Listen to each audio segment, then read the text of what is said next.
ভারতের জাতির জনক মোহনচাঁদ করমচাঁদ গান্ধী 1869 সালের 2রা অক্টোবর গুজরাটের পোরবন্দরের হিন্দু মোদ পরিবারে জন্মগ্রহণ করেন। 1883 খ্রিস্টাব্দে মাত্র 13 বছর বয়সে বাবা মায়ের পছন্দে তিনি বিবাহ বন্ধনে আবদ্ধ হন। একজন শিক্ষিত ব্রিটিশ আইনজীবী হিসেবে প্রথমে দক্ষিণ আফ্রিকায় নিপীড়িত ভারতীয় নাগরিকদের অধিকার আদায়ে গান্ধী তার অহিংস শান্তিপূর্ণ নাগরিক আন্দোলনের মতাদর্শ প্রয়োগ করেন।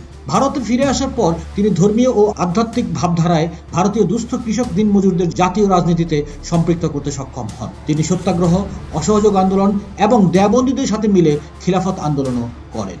1930 সালে লবণ করের বিরুদ্ধে 400 কিলোমিটার দীর্ঘ ডান্ডি লবণ কুচকাওয়াজেও নেতৃত্ব দেন গান্ধী, যা 1942 সালে ইংরেজ শাসকদের প্রতি ভারত ছাড়ো আন্দোলনের সূত্রপাত ঘটায়। 1947 সালে ভারত স্বাধীন হলো ঠিকই, কিন্তু নারকীয় সাম্প্রদায়িক দাঙ্গায় মর্মাহত গান্ধী অনশন শুরু করেন। 1948 খ্রিস্টাব্দের 30 জানুয়ারি দিল্লির বিড়লা ভবনে একজন হিন্দু মৌলবাদী তাকে গুলি করে হত্যা করে।